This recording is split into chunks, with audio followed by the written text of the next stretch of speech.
report is coming from Iran, and it says that either Israel or the U.S. struck the Natanz enrichment facility.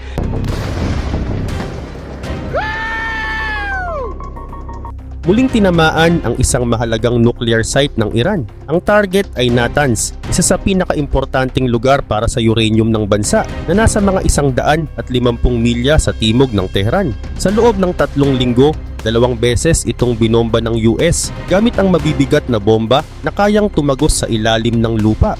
Pero sa pagkakataong ito, mas malalim ang tama. Pero bago tayo magsimula, huwag kalimutang i-like ang video na ito. Malaking bagay na ito para sa aming mga content creator. Maraming salamat at ngayon simulan na natin.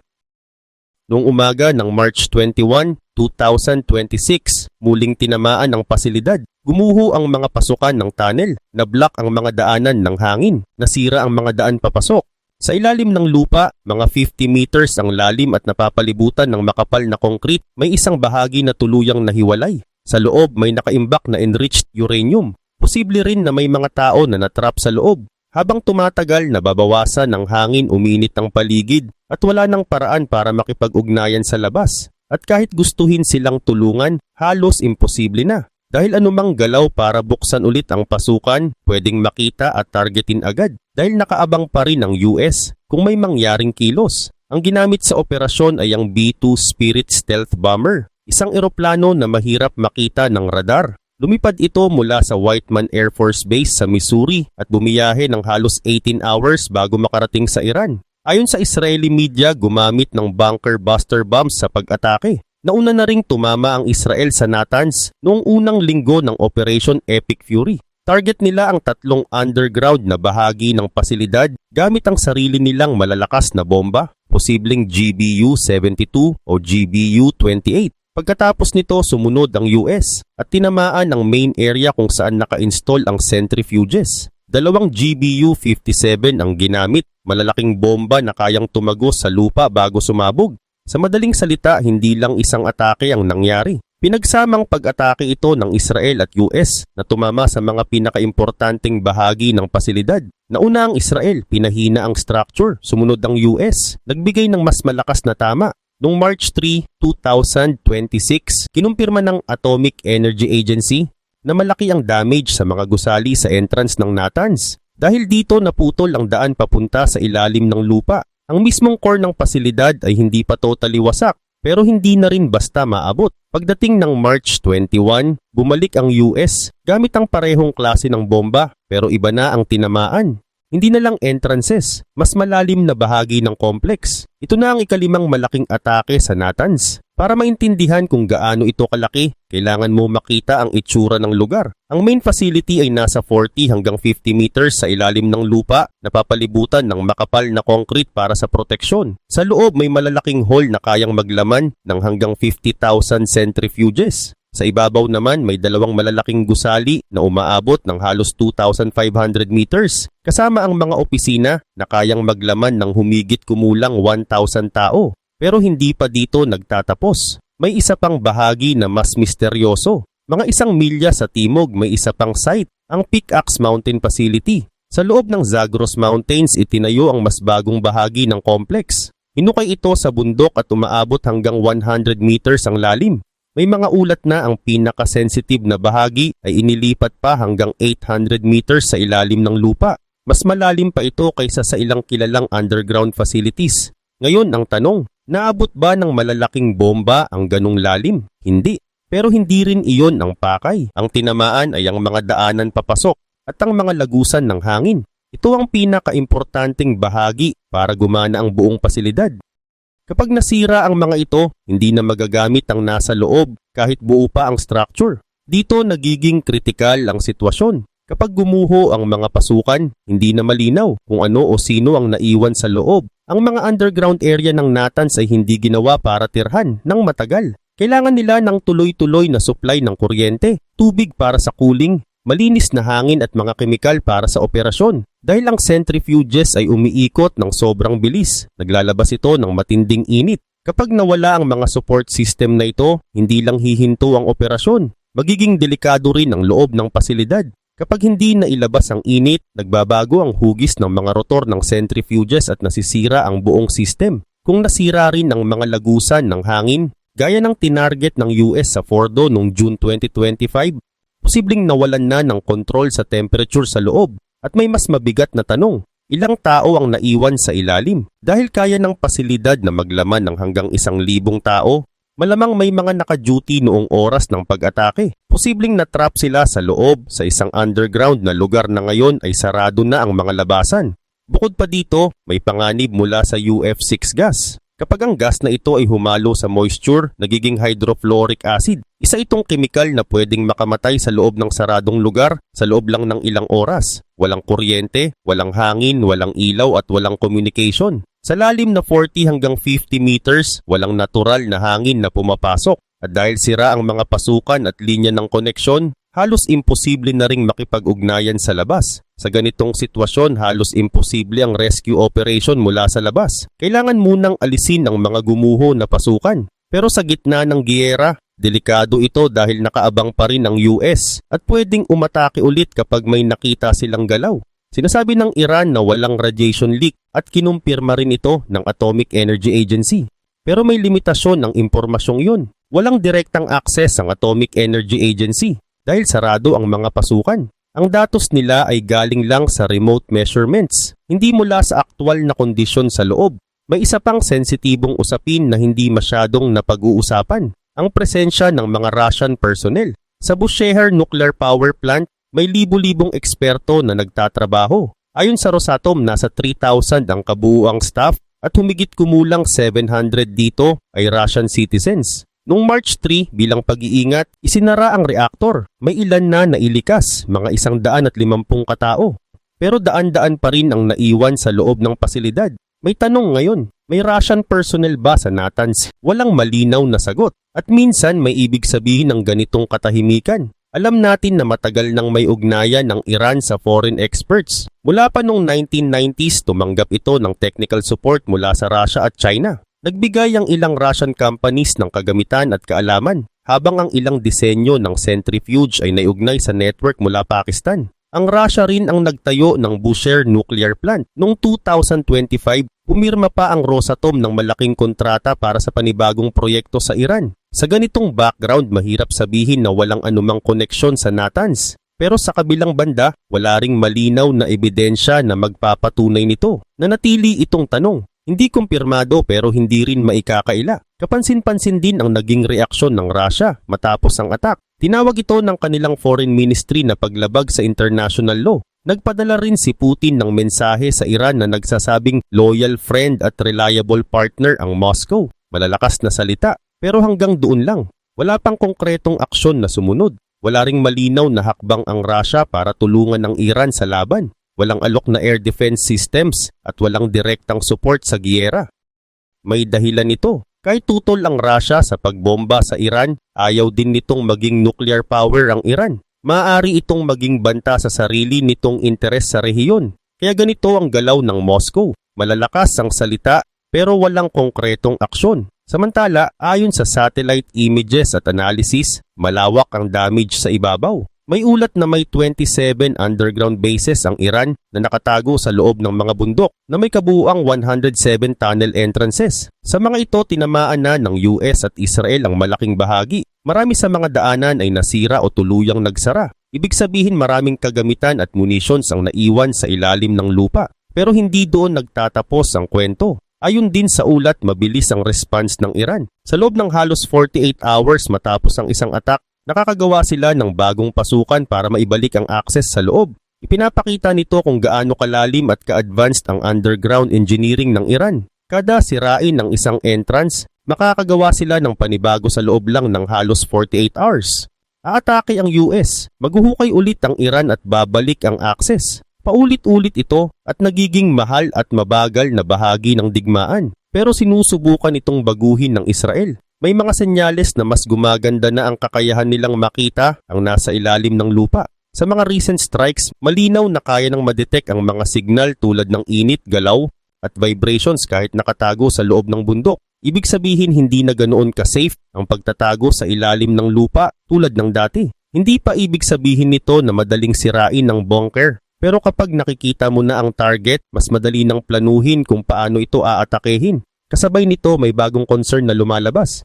May mga ulat na nakakuha ng access ang media sa ilang underground missile facilities ng Iran. Naglalabas ito ng mga tanong na paano nila ito nakita? Pinayagan ba ito o may ibang dahilan? Hindi pa malinaw kung ito ay intelligence success o sadyang ipinakita ng Iran. Pero isang bagay ang sigurado, malawak at komplikado ang tunnel network. Halimbawa, sa Kasma Mountain Facility sa timog ng Natanz, may dalawang pares ng tunnel entrances, isa sa east, isa sa west. Pinalakas pa ang mga ito gamit ang makakapal na concrete at dinagdagan ng extra spaces matapos ang June 2025 conflict. May mga satellite images din na nagpapakita ng galaw sa loob, tulad ng mga sasakyan na lumalabas matapos ang isang attack. Ibig sabihin kahit tamaan, may kakayahan pa ring makabawi at gumalaw ang system. May indikasyon na maaring nailipat ng Iran ang mga pinakaimportanteng materyales tulad ng enriched uranium sa mas malalim na pasilidad bago pa ang mga pag-atake. Importante ring maintindihan kung ano talaga ang Natanz. Hindi ito nuclear reactor,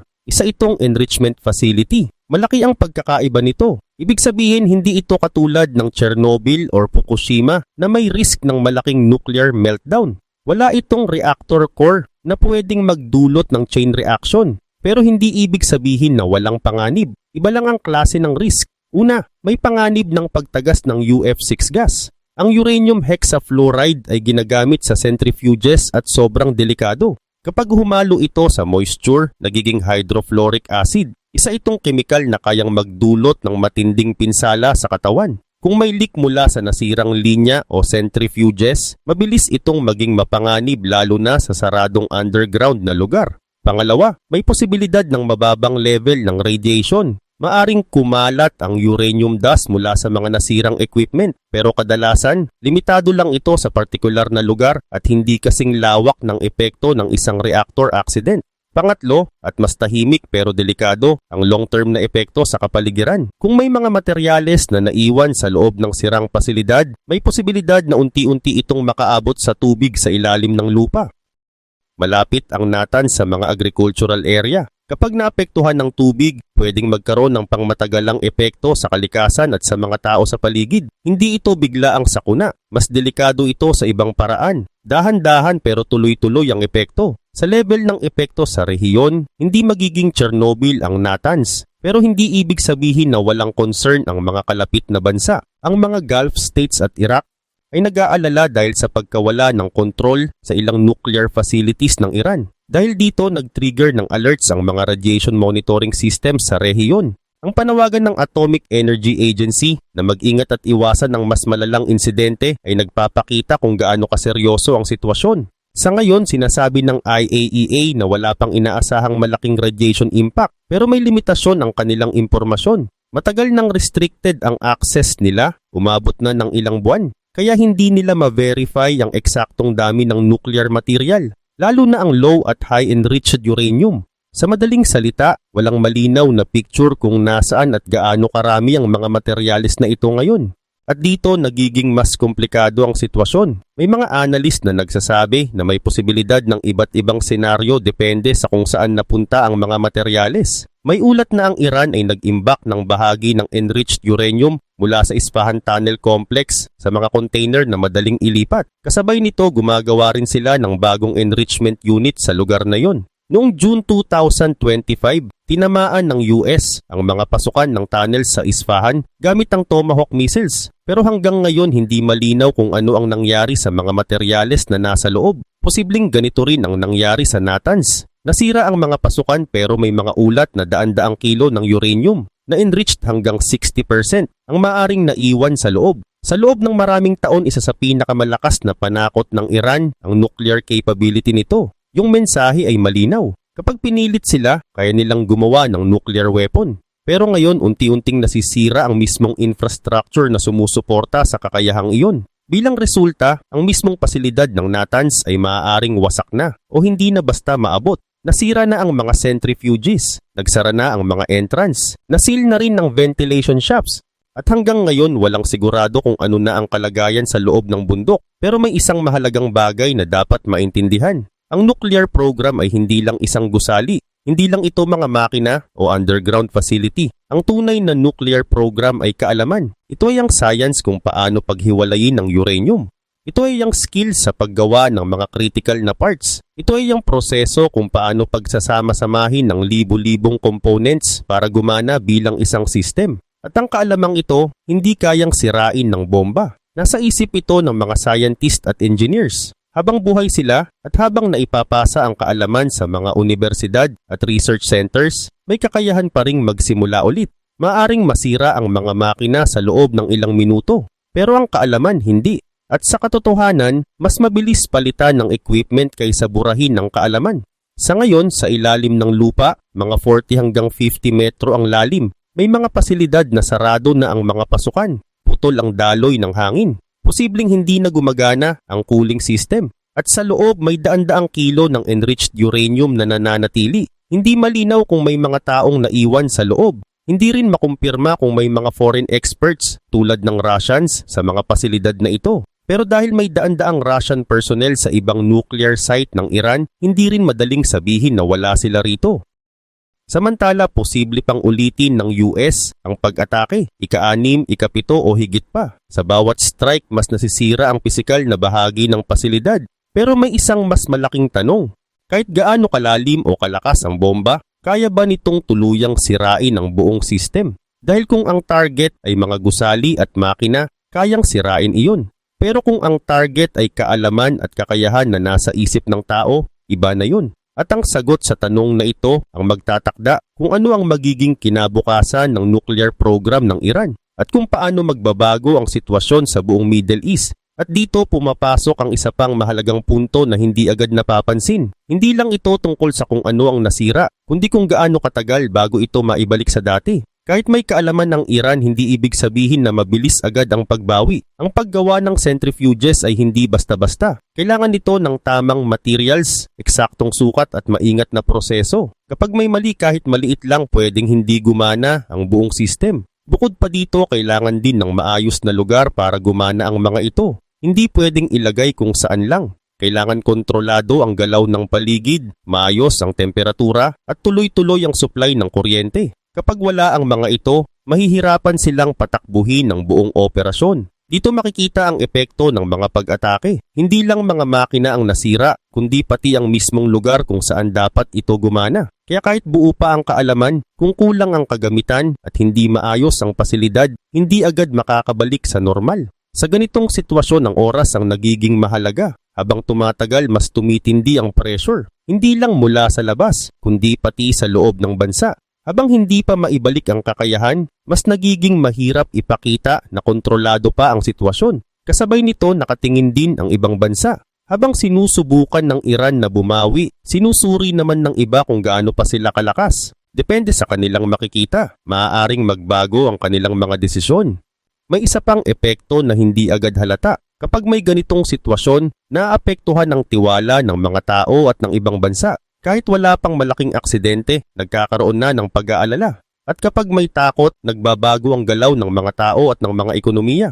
Halimbawa, maaring tumaas ang presyo ng langis, maging mas maingat ang mga negosyo, at mas maging tensyonado ang relasyon ng mga bansa. Ibig sabihin kahit hindi pa lumalala ang sitwasyon, ramdam na agad ang epekto nito. May isa pang mahalagang bagay. Hindi lang sa lupa at sa ilalim ng lupa nangyayari ang laban. May laban din sa impormasyon. Mahalaga kung ano ang nalalaman ng mga tao at kung paano nila ito naiintindihan. Kung ang isang panig ay kayang ipakita na kontrolado pa nila ang sitwasyon, iba ang magiging reaksyon ng iba. Pero kung lumabas na humihina na sila, maaring magbago ang kilos ng ibang bansa. Sa ganitong paraan, nagiging mas komplikado ang sitwasyon. Hindi na lang ito laban ng armas o teknolohiya. Nagiging laban na rin ito ng oras, impormasyon at kung paano ito tinitingnan ng iba. Sa ngayon marami pang hindi malinaw. Hindi pa tiyak ang tunay na kalagayan sa loob ng Natanz. Hindi pa rin alam kung gaano kalaki ang natitirang kakayahan ng Iran at kung ano ang susunod na mangyayari. Pero isang bagay ang malinaw, hindi pa tapos ang sitwasyon at habang tumatagal, mas nagiging mahalaga ang bawat desisyon. Dahil sa ganitong punto, kahit maliit na galaw ay pwedeng magdulot ng malaking epekto. At kapag lumaki ito, hindi lang isang bansa ang maapektuhan, kundi pati ang buong rehiyon at posibleng pati ang buong mundo. may isa pang dapat pagtuunan ng pansin sa ganitong sitwasyon. Habang nasisira ang mga pasilidad sa ilalim ng lupa, may epekto rin ito sa pang-araw-araw na galaw sa ibabaw. Hindi agad ito halata, pero unti-unti itong nararamdaman. Kapag may ganitong level ng tensyon, mas nagiging maingat ang mga tao. May mga lugar na iniiwasan, may mga biyahe na hindi na tinutuloy, at may mga gawain na ipinagpapaliban muna. Kahit hindi direktang apektado, ramdam pa rin ang pagbabago. Habang tumatagal, naapektuhan din ang trabaho at negosyo.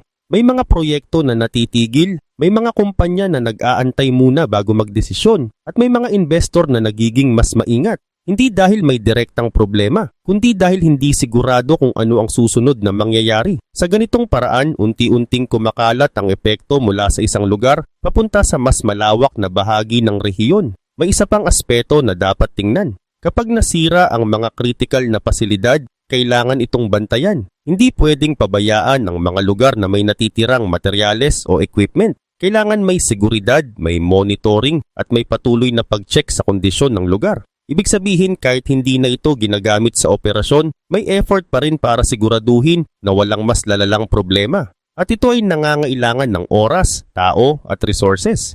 Sa sitwasyong ito nahahati ang atensyon. May bahagi na nakatutok sa pag-repair, may bahagi na nakatutok sa seguridad, at may bahagi na nakatutok sa pagplano ng susunod na hakbang. Kapag sabay-sabay ito, mas nagiging komplikado ang pagpapatakbo ng system.